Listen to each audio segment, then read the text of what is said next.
Hi, I'm Dr. Bertice Berry, and I want to tell you a story. When I was growing up, we didn't have a lot of toys and games and bikes, and we didn't have a lot at all. But what we did have was a deck of cards. And I think I only knew how to play a few hands of Pity Pat or Go Fish or War, I Declare War, I, and Solitaire, of course. But we didn't have a lot in terms of games, but we played those games. And I remember my mother dealing out to us, and us sitting there playing, and us learning the game, and you had to go with whatever you went through. But the critical thinking skills that came, oof. So the other day, my granddaughters were over, and so I said to my granddaughter, Elena, you want to play Go Fish? And she was like, yes. Actually, I pulled out my game table that she had never seen open. I don't know why she had never seen it open, but she had not seen it open. And she was like, and there's everything. There's backgammon, there's chess, it was everything. So anyway, we pull up the game table and she would play a few things. She's not liking it because she's losing everything. So I said, we're going to play Go Fish. She's so excited. But then I pull out a regular deck, and she had not played with a regular deck. She played with a Go Fish deck. So she's got to learn all these things. And so she says, give me all of your A's. And I'm like, A's? I said, you mean aces? She said, yeah, give me all your A's. So she's got to figure it out. And then she's got more cards than her little hand can hold. So I said, okay, I'm going to sit back and you can lay them out on the couch and I won't be able to see them. And then you play from there. Well, she got to realizing that every time I picked a card, the probability of having her card went up.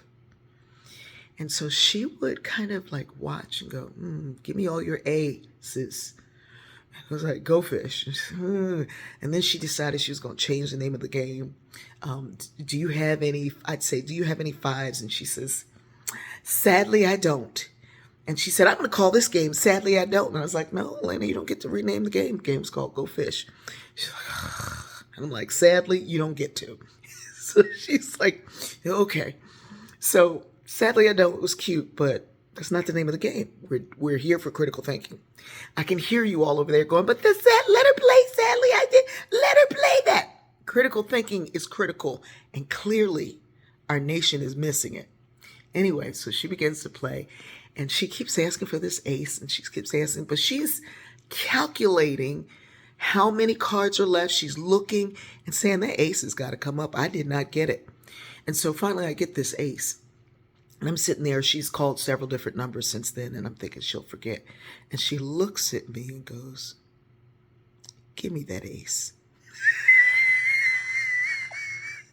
And I was like, yes, yes.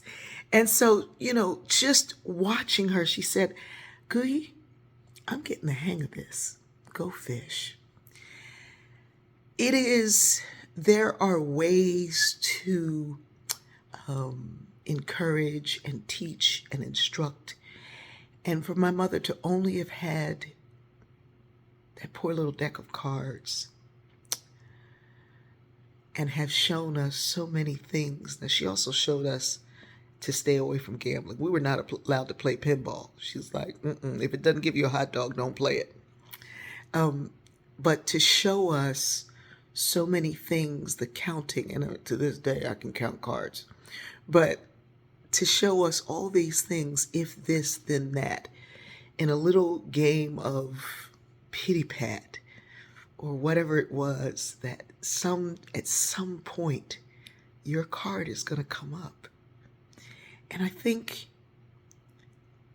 that we're so quick to run to something else that gives us the imagination. The other thing was the littlest granddaughter she's not the littlest granddaughter, she's the littlest granddaughter in Savannah. Littlest granddaughter was pulling lint from the pillow, and she was going fishing with the lint. She made a fishing rod, and every time we'd say go fish, she would go fish. The imagination is a powerful thing. You couple that with some critical thinking. I love you.